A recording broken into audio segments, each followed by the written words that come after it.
What happens when the person you've been looking down on turns out to be the one in charge? Elijah Reynolds was no stranger to hard work. At 42, he had built his life from the ground up, through grit, sacrifice, and a relentless drive to succeed. Born and raised in a small town in Louisiana, he grew up watching his parents work tirelessly to provide for the family. They taught him that respect wasn't something you demanded, it was something you earned. Elijah took those lessons to heart, carrying them through every job, every setback, and every hard-earned victory. But Elijah's story wasn't one of overnight success. He had started at the bottom, working as a dishwasher in a small diner when he was just 16. He watched the cooks, studied their techniques, and eventually worked his way up through the ranks. By the time he was in his mid-20s, he had saved enough to open his first small restaurant. It wasn't much, a modest place with a simple menu, but it was his. Over the next decade, Elijah expanded, opening more restaurants across the state. Each one reflected his values: hard work and respect for every role in the kitchen, from the head chef to the dishwasher. Then came the opportunity to buy Bellandria's Fine Dining, one of the most exclusive restaurants in Dallas. It was a bold move, even for Elijah. Bellandria's had a reputation for its high standards and even higher prices, attracting an elite clientele. But beneath the surface, Elijah knew there was a problem. The restaurant's success was built on an atmosphere of superiority. The staff wasn't just confident, they were arrogant. Servers treated customers differently based on appearances. Kitchen staff looked down on delivery workers and junior employees. The culture was toxic, and Elijah saw an opportunity, not just to expand his business, but to change the culture from within. Elijah didn't announce himself as the new owner. He wanted to see how the staff operated when they thought no one important was watching. So, on a bright Monday morning, he put on the uniform of a delivery driver and walked into the back entrance of his own restaurant. He knew exactly what he was walking into. The dismissive glances, the condescending comments, the feeling of being invisible. But Elijah wasn't there to impress anyone. He was there to test them. What the staff didn't know was that their assumptions were about to cost them, because the man they were mocking was about to teach them a lesson they would never forget. Elijah pushed the dolly stacked with fresh seafood and organic produce toward the back entrance of Bellandria's Fine Dining. The large steel doors, marked staff only, loomed in front of him. He knocked twice, waiting as the sounds of clanging pots and distant conversations drifted through the crack in the door. After a few seconds, the door swung open, revealing a young chef in a crisp white jacket. The chef's eyes scanned Elijah from head to toe, a flicker of annoyance flashing across his face. "You're late," the chef said, not even bothering to hide his irritation. Elijah checked his watch. "I'm right on time," he replied, his voice calm and measured. "Delivery schedule says 10 a.m. The chef's lip curled. "Yeah, well, maybe next time try being early." He stepped aside, allowing Elijah to wheel the dolly inside. "Just leave the crates by the fridge." As Elijah pushed the load toward the walk-in refrigerator, the energy in the kitchen shifted. Conversations slowed, heads turned. Staff members glanced at each other, exchanging amused looks. Elijah felt their stares trailing him, the weight of their judgment hanging in the air. "Who's this guy?" someone muttered. "Delivery," another voice replied. "Looks a little out of place, doesn't he?" Elijah ignored them and focused on his task. Years of experience had taught him not to let whispers and side glances get to him. He had walked into rooms filled with powerful investors, had navigated tense negotiations, and had overcome every challenge with the same calm focus. This wasn't any different. Or so he thought. As he unloaded the crates, a pair of waiters standing near the kitchen's entrance watched him with thinly veiled amusement. One of them, a young man with slicked back hair and an arrogant smile, leaned toward his coworker. "Bet he's never even eaten in a place like this." The waiter whispered, though loud enough for Elijah to hear. The other waiter chuckled, or afforded it. Elijah's hands tightened around the edge of the crate. He glanced toward them, but his expression remained calm. He wasn't going to take the bait. "You need help with that?" One of the waiters called out, his tone thick with mockery. "Those crates look a little heavy." "I've got it," Elijah replied evenly, stacking the final crate near the fridge. He turned toward the chef, who stood nearby inspecting the delivery list. The chef frowned as he picked up one of the boxes. "This seafood better be fresh," he muttered. "Last time we got a delivery from your company, the scallops were garbage." Elijah raised an eyebrow. "If there's a problem with the quality, I can contact the supplier directly." The chef scoffed. "Sure you can." He tossed the delivery list onto the counter. "Just don't screw it up next time." Elijah's jaw tightened, but he forced himself to remain calm. He had dealt with worse. This wasn't about him, it was about their perception of him. As he headed back toward the exit, one of the kitchen staff called out, "Hey, delivery guy, you missed a box." Elijah turned back, confused. He was certain he had unloaded everything. He walked toward the crate near the door and bent down to pick it up, only to find it was empty. Laughter erupted behind him. "Just messing with you," the staff member said, slapping his knee. Elijah slowly straightened, his eyes darkening. His patience was wearing thin, but he wasn't going to give them the reaction they wanted. He smiled faintly, adjusted his gloves, and stepped toward the door. "Thanks for the help," Elijah said, his tone smooth. As he reached for the handle, another voice cut through the laughter. "Yeah, go back to wherever you came from," one of the waiters muttered under his breath. Elijah froze. His hand lingered on the door handle for a moment before he turned slowly to face the room. The laughter died instantly as his calm gaze swept across the kitchen. "I came here," Elijah said, his voice low but sharp, "to deliver something you clearly need more of respect." The room fell into an uncomfortable silence. For the first time, the staff wasn't smirking or whispering. They were watching Elijah with something else: uncertainty. Elijah pushed open the door and stepped outside, the heat of the midday sun washing over him.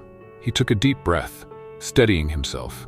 He had expected judgment and condescension when he walked into that kitchen. What they didn't expect was who he really was, and soon enough, they were about to find out. Elijah returned to his truck, loading the final batch of produce and seafood onto his dolly. The heat of the day pressed down on him, but the weight on his chest had nothing to do with the temperature. He had felt the hostility inside that kitchen. It wasn't just casual rudeness. It was targeted, intentional. They had judged him the moment he stepped through the door, and now they were leaning into that judgment. When Elijah pushed the dolly back into the kitchen, the atmosphere had darkened. The casual glances had sharpened into outright stares. The waiters standing near the bar weren't even trying to hide their smirks anymore. One of them, a tall man with slicked-back hair named Jason, tilted his head toward Elijah as he passed. "You back again?" Jason said, his tone playful but cutting. "Didn't know delivery guys got paid by the hour." Elijah ignored him and focused on unloading the boxes. He lifted a crate of seafood onto the stainless steel counter, his muscles tightening as he placed it carefully. "You sure you know how to handle that?" Jason added, his voice carrying through the room. "Those are top-grade scallops. Pretty sure that's above your pay grade." A burst of quiet laughter rippled through the room. Elijah's hands curled around the edge of the crate. He forced himself to release a slow breath before turning toward Jason. "Fresh from Gulf Coast imports," Elijah said, his tone measured. "You'll find the quality is excellent." Jason's smile sharpened. "I'll take your word for it." His eyes scanned Elijah from head to toe. "You dress pretty neat for a delivery guy? Trying to impress someone?" Elijah's jaw tightened. He didn't answer. He had learned long ago that silence could be more powerful than any comeback. He stacked the last crate and prepared to leave when the head chef, Damien, strode in. His eyes swept the room with authority before landing on Elijah. "Is there a problem here?" Damien's voice cut through the low murmur of the kitchen. "No problem, chef," Jason replied, his tone almost smug. "Just wondering if our delivery guy knows what he's doing." Elijah turned toward Damien. "All items accounted for. Signed invoice is on the counter." Damien approached the stack of crates, lifting the lid of one box and inspecting the contents. He made a face. "This is it?" Elijah's brow furrowed. "Yes, sir. That's the order placed with the supplier." Damien scoffed. "This isn't enough. We're running a full house tonight. Did you short us?" Elijah's gaze steadied. "The order matches the invoice exactly. I'd be happy to contact the supplier if there's a problem." Damien's eyes narrowed. "That won't be necessary." He turned toward Jason and the other staff, who were still watching the exchange with amusement. "Guess this is what happens when you rely on third-party vendors," Damien said, his tone loud enough for everyone to hear. Jason grinned. "Yeah, maybe next time we should request someone with more experience." Elijah's patience was nearing its limit. He had followed every instruction, delivered everything on time, and yet they still questioned him, still treated him like he was beneath them. As Elijah began stacking the empty crates, another waiter, Amy, approached with a clipboard. She was petite, with dark hair pulled into a tight bun. "You missed a box," she said, gesturing toward the door. Elijah frowned. He knew he had unloaded everything. Still, he walked toward the door, eyes narrowing when he saw the crate sitting near the entrance. He bent down to pick it up, only to feel it shift under his hands. It was empty. A fresh wave of laughter erupted from the staff. Amy smirked, handing the clipboard to Jason. "Relax," Jason said, his grin widening. "We're just having a little fun." Elijah's hands tightened around the crate. His instinct was to respond, to call them out, but he didn't. Not yet. Instead, he set the crate down calmly, turned back toward the kitchen, and met Jason's gaze directly. "Glad you're enjoying yourselves," Elijah said, his voice smooth. "But next time, try to be more professional." Jason's smile slipped. Elijah turned toward the exit, but Jason's voice followed him. "Careful with that attitude," Jason called out. "You might not last long in a place like this." Elijah stopped. Slowly, he turned back toward the room, his eyes scanning the faces of the staff. The confidence in his gaze was unmistakable. "I'm exactly where I'm supposed to be," Elijah said. The room went still. Jason's smirk faded entirely. Elijah walked out, his steps controlled. He had let them underestimate him, allowed them to feel comfortable in their arrogance. But that comfort was about to be stripped away. They had no idea who he really was, and soon enough, they were going to find out. What would you do if you were humiliated in front of a room full of people? Would you walk away, or would you rise above it with quiet strength? Stay with me, because what Elijah does next will leave you speechless. And make sure you subscribe, because I have so many more powerful stories just like this one coming your way. Now, let's continue. Elijah returned to his truck, his steps steady despite the quiet storm building inside him. He sat behind the wheel for a moment, letting the air conditioning cool the heat rising in his chest. His reflection in the rearview mirror was calm, too calm for someone who had just been openly mocked and humiliated. But Elijah wasn't angry. He was calculating. He had been through worse, and he knew exactly how to respond. As the clock approached 3 p.m., Elijah stepped out of his truck and adjusted his uniform. His sleeves were rolled up neatly, his shirt tucked perfectly into his dark slacks. He had always believed that professionalism wasn't about impressing others, it was about respecting yourself. And today, that respect was about to be reinforced. Inside the restaurant, the staff had gathered in the main dining room for a mandatory meeting. Damien stood near the front, arms crossed, clearly irritated. Jason leaned against the bar, twirling a cocktail stirrer between his fingers with a lazy grin. The rest of the staff lingered near the tables, whispering amongst themselves. "What's this about?" Jason asked Damien. "No idea," Damien replied, checking his watch. "All I know is that the new owner called this meeting." "The new owner?" Jason's brow lifted in curiosity. What kind of fool buys a place like this without making a proper entrance? The heavy oak doors to the dining room opened, and Elijah stepped inside. The staff's quiet chatter evaporated as every head turned toward him. Jason's grin widened. "Oh, great," Jason muttered. "The delivery guy is back." Elijah walked to the center of the room, standing with his back straight, his eyes scanning the room with quiet authority. He let the silence settle before speaking. "Good afternoon," Elijah said, his voice calm but carrying an unmistakable weight. "I'm sure you're all wondering why I've called this meeting." Jason chuckled, shaking his head. "Wait, you called the meeting?" "Yes," Elijah replied, his gaze steady. "Because it's time we have a conversation about respect."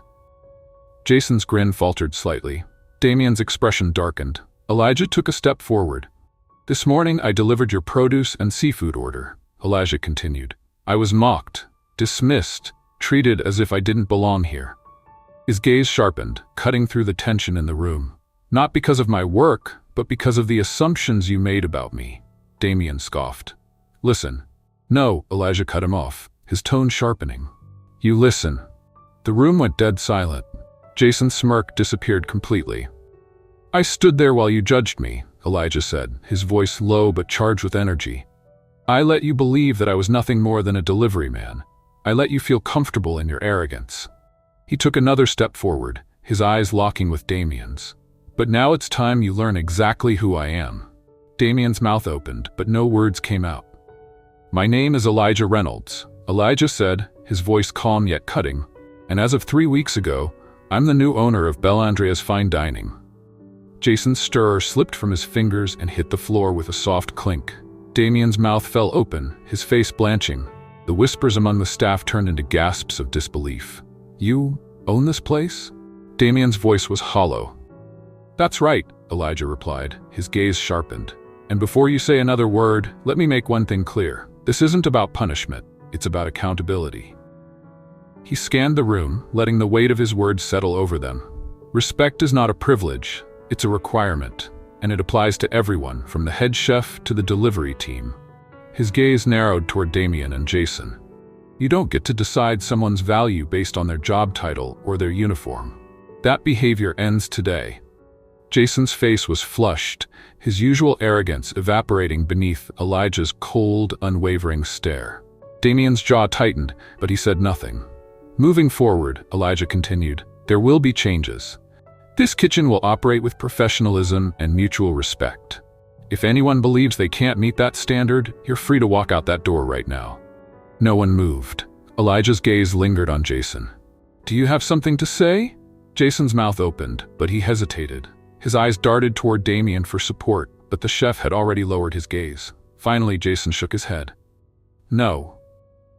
Jason said quietly, I don't. Elijah's expression didn't shift. Good. He stepped back toward the center of the room, his posture relaxed but his presence still commanding. I started at the bottom, Elijah said, his tone softening slightly. I know what it feels like to be underestimated. I know how hard you work. But I also know that respect costs nothing, and yet it's often withheld from the people who deserve it most. He scanned the room once more. That ends today. The silence stretched for several long seconds before Elijah gave a slight nod. Dismissed. The staff remained frozen for a moment before slowly beginning to disperse. Jason moved toward the door, his expression twisted with quiet humiliation. Damien followed, his steps heavy. Elijah remained in place as the staff left, his eyes calm and steady. He had spoken his truth. Now it was time to see who would rise to meet the new standard. As the last staff member filed out, Elijah exhaled slowly. He hadn't raised his voice. He hadn't resorted to anger or threats. But his message had been heard loud and clear. Respect wasn't optional, and Elijah had made sure they understood that from this moment forward, everything was going to change. The air in the dining room remained thick with tension long after Elijah left. The staff stood scattered, exchanging wide-eyed glances, the weight of his revelation sinking in. Damien leaned heavily against a table, his arms crossed over his chest, but the confident smirk he always wore was gone. Jason rubbed the back of his neck, avoiding eye contact with the others. The realization that they had mocked and belittled the owner of Bellandrea's Fine Dining hung over them like a dark cloud. Elijah had revealed the truth without raising his voice, without anger. That's what made it sting even more. He hadn't humiliated them in retaliation. He had held up a mirror to their behavior and forced them to see themselves clearly. And now, there was no escaping the shame of it. In the kitchen, Damien slammed a pan onto the counter, the clang echoing through the space. One of the sous chefs flinched. Are you kidding me? Damien muttered under his breath. He's the owner? The guy pushing seafood through the back door this morning? He shook his head, his face flushed with disbelief. Jason, standing near the pass, let out a low whistle. Man, we really screwed up. Yeah, no kidding, said one of the line cooks. I think you called him broke? Jason's jaw tightened. He could feel the stares pressing down on him. The staff wasn't just uncomfortable, they were embarrassed. They had judged Elijah for his job, his appearance, and his quiet demeanor. And now, everything had flipped. Damien pulled off his chef's jacket and tossed it onto the counter. I don't get it, he said, his voice sharp. If he's the owner, why didn't he just say so? Jason shrugged. Maybe because he wanted to see how we'd treat him when we thought he was nothing. Damien's eyes darkened. He hated the idea that he had been tested and failed. His entire reputation had been built on authority and control. Now that foundation had cracked, and Elijah Reynolds was the one holding the hammer. In the manager's office, Greg sat at his desk, still processing the news. He had known Elijah was the new owner, but he hadn't known Elijah planned to walk into the restaurant as a delivery driver. Greg tapped his pen nervously against his clipboard when the door opened, and Elijah stepped inside. "Mr. Reynolds," Greg stood quickly, his voice slightly strained. I didn't expect you." Elijah smiled faintly and leaned casually against the doorframe. "Relax, Greg, I'm not here to yell at you." Greg exhaled, his shoulders loosening slightly. "I take it the staff knows the truth now?" "They do," Elijah replied. His gaze sharpened. "But that's not why I'm here." Greg's brow furrowed. "What do you mean?" Elijah stepped further into the room, his expression calm but serious. "I watched how the staff interacted today," he said. "Not just with me, with each other." He folded his arms across his chest. "The problem isn't just that they underestimated me. The problem is that they've built a culture of entitlement and disrespect. That starts from the top." Greg's face flushed. "I didn't realize." "Of course you didn't," Elijah interrupted, his tone even. "Because you've allowed it to happen." Damien's behavior today wasn't new. Jason's arrogance wasn't new. That means they've been operating this way for a long time. Greg swallowed hard. "I'll talk to them." "No," Elijah cut in. "Talking isn't enough." Greg's mouth opened, but Elijah wasn't finished. "This restaurant was known for its exclusivity. That's not a reputation I care to maintain. From now on, Bella Andrea's isn't going to be known for how expensive the menu is or how exclusive the guest list is." His gaze sharpened. "It's going to be known for how well people are treated from the front door to the back kitchen." Greg's hands tightened around the edge of the clipboard. "And how are we supposed to make that happen?" Elijah smiled faintly. "Training, accountability, and leadership." He turned toward the door. "It starts now." Greg hesitated. "And Damien, Jason?" Elijah's smile didn't reach his eyes. "That depends on them." Later that afternoon, the staff was called back into the dining room. Elijah stood at the front, his hands resting calmly in his pockets. Damien and Jason stood near the back, both looking considerably more uncomfortable than they had that morning. "I'm not interested in apologies," Elijah began, his voice calm but commanding. "Apologies are easy. Change is harder." His eyes swept across the staff. "The way you treated me this morning wasn't just about me. It was about how you see people who you believe are beneath you. That attitude doesn't belong here anymore." Damien's gaze flicked toward the floor. Jason's jaw tightened. Elijah's tone softened slightly. "I know how hard you work. I know this industry is demanding, but no one's job is more important than another's. A successful restaurant is built on respect, not arrogance." He stepped forward. "So here's what's going to happen. Damien, Jason, you're both staying, but you're going to prove you deserve to be here." Damien's head snapped up. "What? You'll stay on probationary terms?" Elijah continued, cutting him off. "You'll undergo leadership training, and you'll work with the staff, not above them." Jason's eyes narrowed. "And if we refuse?" Elijah's smile was razor sharp. "You're free to walk out that door, but if you stay on my terms." Jason's mouth opened like he was about to argue, but he caught the look in Elijah's eyes and stopped. "I'm not looking for perfection," Elijah said, "but I am looking for respect, for teamwork, for a team that values each other." He paused, letting the silence settle. "If you think you can deliver that, you're welcome to stay. If not, you know where the door is." Damien's gaze remained on the floor, his hands curling into fists at his sides. Jason exhaled sharply and crossed his arms, but he said nothing. Elijah nodded. "You have until tomorrow to decide." He turned toward the door, his steps measured and calm. The staff parted as he walked through them. Damien's jaw tightened as Elijah passed, but he didn't speak. As Elijah reached the door, he glanced back over his shoulder. "I'm not here to destroy this place," he said. "I'm here to make it better, and that starts today." With that, Elijah left the room. The staff stood frozen in place, processing everything they had just heard. Jason finally leaned toward Damien and muttered, "Did that really just happen?" Damien's gaze darkened. "Yeah," he said, his voice low. And something tells me this place is never going to be the same. The dining room at Bel Andrea's Fine Dining was unusually quiet as the staff gathered, the weight of Elijah's revelation still hanging in the air. The once bustling energy of the restaurant had been replaced with a charged silence, punctuated only by the soft shuffle of shoes and the nervous glances exchanged between employees. The staff had been called for a mandatory meeting, but no one knew exactly what to expect. Damien leaned against a table near the back of the room, arms crossed, his jaw tight. His usual cocky smirk was nowhere to be seen. Jason sat nearby, his hands clasped between his knees, shoulders hunched forward. The other staff members stood scattered around the room, some curious, others visibly uneasy. It was one thing to have been caught mocking the new owner. It was another to face him directly after the fact. Greg, the manager, stood near the front, looking as tense as everyone else. He had already spoken with Elijah earlier that afternoon, and the tone of that conversation had left him feeling the weight of his own role in the situation. He glanced at his watch, then toward the door. The sound of approaching footsteps made the room stiffen. Elijah entered with the same quiet confidence he had displayed earlier that morning. He was still wearing his delivery uniform, the sleeves rolled neatly to his elbows. His expression was calm but serious, his gaze sharp as he took in the room. Without a word, he walked to the center of the dining room, where a small table had been set up. He rested his hands on the edge of the table and looked around, his eyes scanning each face.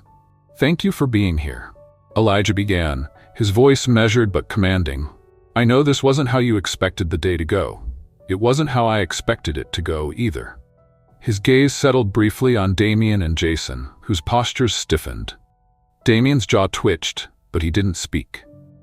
Jason shifted uncomfortably in his seat, avoiding Elijah's gaze. "I know what you're all thinking," Elijah continued. "You're wondering why I showed up this morning as a delivery driver instead of walking through the front door as the new owner." He paused, his eyes steady.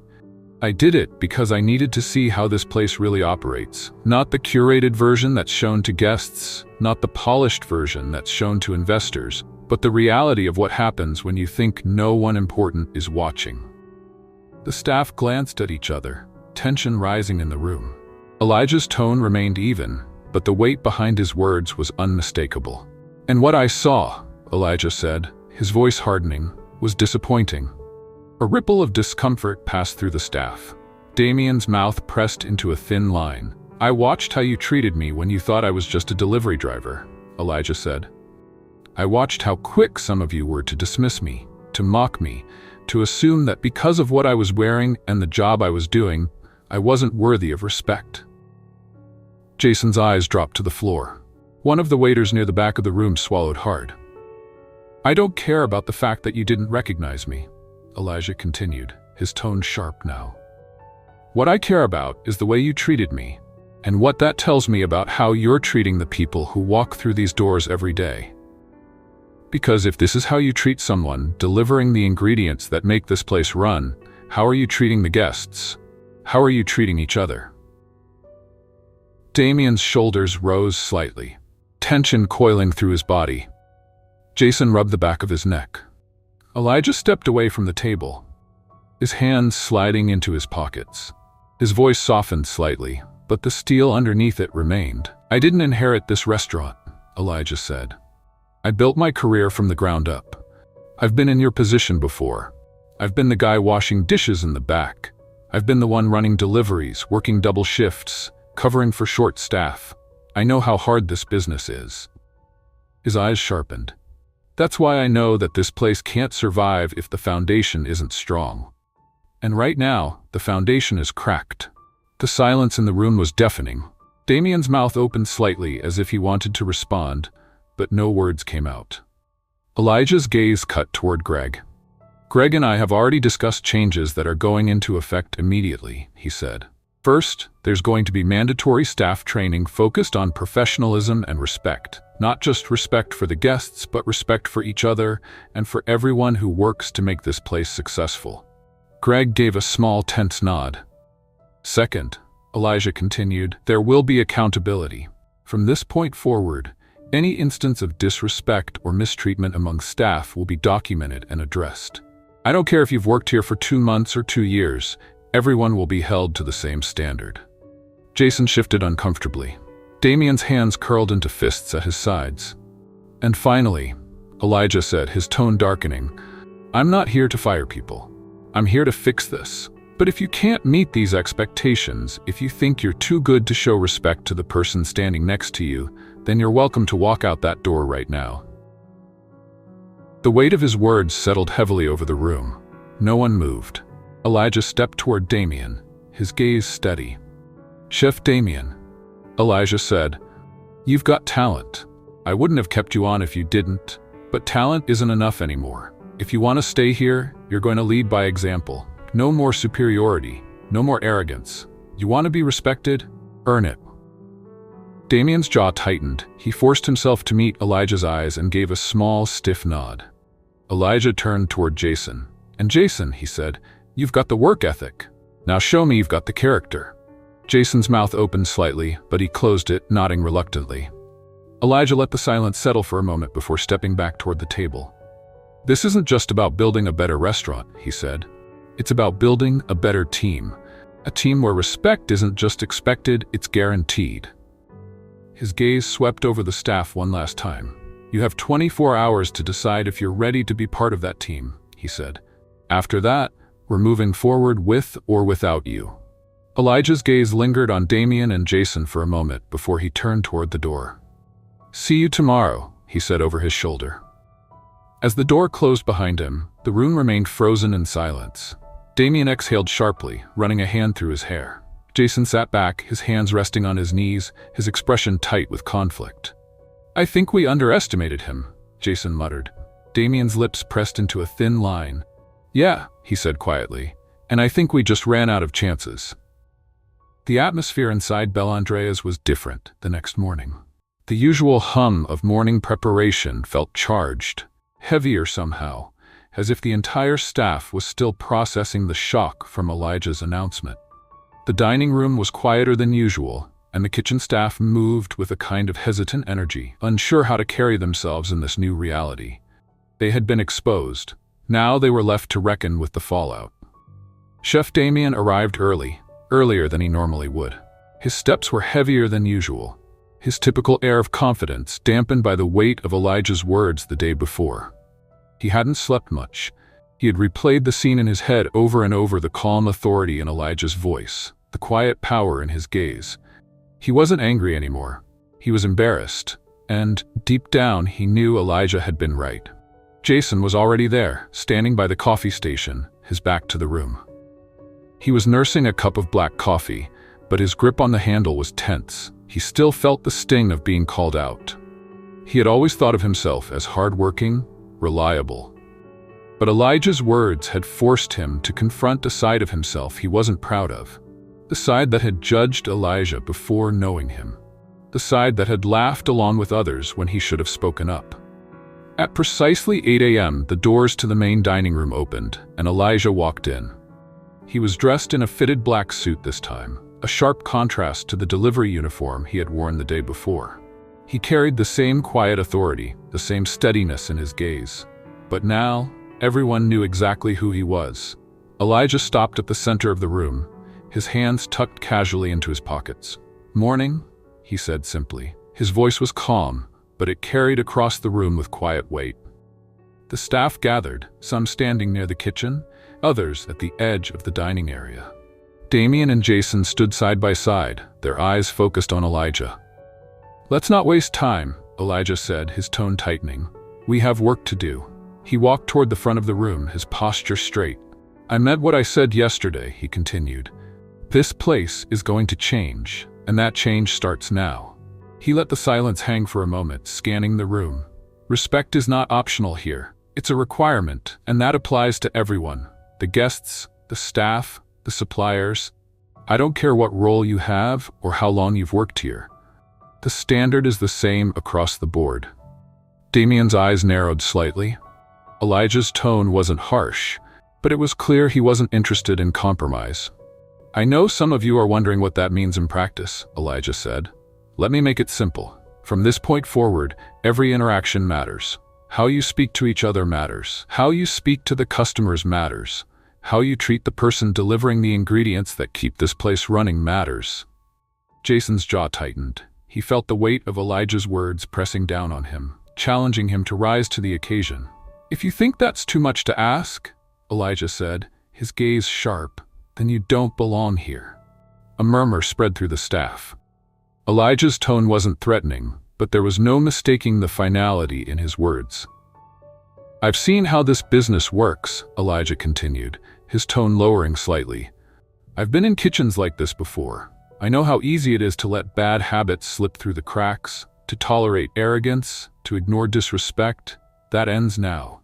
Damien's gaze sharpened. He had been in enough kitchens to know that the tone of leadership defines the culture. Elijah was setting a tone of accountability. There was no room for ego. "I'm not asking for perfection," Elijah said, "but I am asking for effort. I am asking for professionalism. And most importantly, I am asking for respect." Elijah walked toward the kitchen staff. "Damien," he said, his tone direct, "you're the head chef. That means you set the tone in this kitchen. Your team follows your lead, so if you want to stay in that position, I need to know that you're ready to lead the right way." Damien's throat tightened. His gaze met Elijah's. After a tense moment, he nodded. "Understood," he said quietly. Elijah's eyes remained locked on him for a moment longer before he nodded and turned toward Jason. "Jason," Elijah said, "you've got potential. But potential doesn't mean anything if you don't back it up with action. If you want to prove yourself, now's your chance." Jason straightened. "Yes, sir," he said. His voice was steady, but his hands were still curled into fists at his sides. Elijah stepped back toward the center of the room. "Here's how this is going to work," he said. "We're implementing a new system of accountability. Weekly meetings, anonymous feedback channels, and regular performance reviews. If you've got a problem with someone, you bring it to me or to Greg, not to the person next to you. No more backroom whispers, no more cliques, no more games." A low hum of conversation spread through the staff. Some were visibly tense, others curious. But no one seemed ready to challenge Elijah. "And let me make one thing clear," Elijah added, his tone darkening. "This isn't a punishment. This is an opportunity. This is a chance to build something better, not just a better restaurant, but a better team. And that starts with how we treat each other." Jason's pulse quickened. He knew Elijah was right. The culture at Bel Andreas had been toxic for too long. It had been fueled by arrogance and indifference. But now, change was coming. Elijah took a step back. "You have two options," he said. "You can adapt and grow with us, or you can walk away." Damien's jaw tightened. He knew exactly what that meant. "I'm not here to babysit anyone," Elijah said, "but I am here to build something better. And if you're not ready to be part of that, there's the door." The room fell silent. Elijah's words lingered in the air like a quiet warning. Jason's breath was shallow, his chest tight with the weight of the moment. He wasn't ready to walk away. And he could see the same realization settling into Damien's expression. Elijah's gaze swept over the staff one last time. "I'll give you the weekend to think about it," he said. "We start fresh on Monday." With that, Elijah turned and walked toward the door. Damien and Jason watched him go, their expressions hard. "He's serious," Jason muttered. Damien's lips curled into a tight line. "Yeah," he said quietly, "and he's right. The transformation at Bel Andreas didn't happen overnight. Change is rarely that simple. But from the moment Elijah stood before his staff and laid down the new rules, a shift began. It wasn't loud or dramatic, but it was real. The arrogance and condescension that had once poisoned the atmosphere were slowly giving way to something healthier. A quiet respect began to emerge, not forced or superficial, but genuine. Damien was the first to feel it. He had always been a skilled chef, but his leadership had been lacking. He had relied on authority rather than respect, assuming that the strength of his position would keep things in order. But Elijah had shown him that leadership wasn't about control. It was about setting an example. Damien began speaking to the staff differently. He started listening more, correcting mistakes without belittling people. He encouraged his team to share ideas, and, for the first time in years, the kitchen started to feel like a place where people worked together, rather than competed against each other. Jason, too, began to change. He had carried a chip on his shoulder for years, believing that respect was something you demanded rather than earned. But Elijah's words had struck a nerve. Jason had been quick to judge others, but now he realized how wrong he had been. He began to engage with the staff more openly, helping where he could, and stepping in when things got tense. Slowly, the divide between the kitchen and the front-of-house staff started to close. Elijah didn't have to micromanage the process. He had already set the tone. His presence alone was a reminder of the standard they were now expected to meet. And as the weeks passed, the staff began to rise to that standard, not because they were afraid of being punished, but because they respected Elijah and the vision he had laid out. The customers noticed it too. Bella Andrea's had always had a reputation for quality, but now the atmosphere was different. The service was warmer, the staff more attentive. The food hadn't changed. It was still exceptional, but the energy behind it was new. Customers lingered longer, conversations flowed more naturally, and the sense of exclusivity that had once defined the restaurant was replaced with a sense of welcome. Elijah had always known that change would take time. But as he watched Damien lead his kitchen with quiet confidence and saw Jason working alongside the staff rather than above them, he knew they were on the right path. The mistakes of the past had been acknowledged and corrected, and that made all the difference. One evening, as the dinner rush was winding down, Damien approached Elijah near the bar. He hesitated for a moment before speaking. "I owe you an apology," he said quietly. Elijah smiled faintly. "For what?" "For the way I treated you," Damien replied. His tone was earnest. "I was wrong. I judged you without knowing anything about you. I assumed you were beneath me." Elijah studied him for a moment before nodding. "You've already proven yourself, Damien," he said. "The important thing isn't the mistake, it's what you do afterward." Jason walked over a moment later. "You guys talking about me?" he joked. Elijah chuckled. "Not everything's about you, Jason." Jason smiled, then his expression turned serious. "I'm grateful for this job, and for the second chance." "You earned it," Elijah replied. As the last customers left for the night, Elijah stood near the entrance and watched his staff clean up. They were different now, more confident, more united. They had learned to work as a team to support each other rather than compete. And Elijah knew that this was just the beginning. He had proven his point. Leadership wasn't about power or status, it was about respect. And respect wasn't something you demanded, it was something you gave. This story isn't just about Elijah or Bella Andreas. It's about how easily we judge people based on surface-level assumptions. We make snap decisions about who people are based on their job, their appearance, or their background. But Elijah's story reminds us that real value isn't in what you see, it's in the substance of a person's character. If this story resonated with you, comment 1 below. If you think there's room for improvement, comment 2. Don't forget to like, subscribe, and turn on notifications so you don't miss the next story. And if you've ever experienced a moment where someone misjudged you or where you misjudged someone, share your story in the comments. Thank you for watching, and we'll see you in the next powerful story.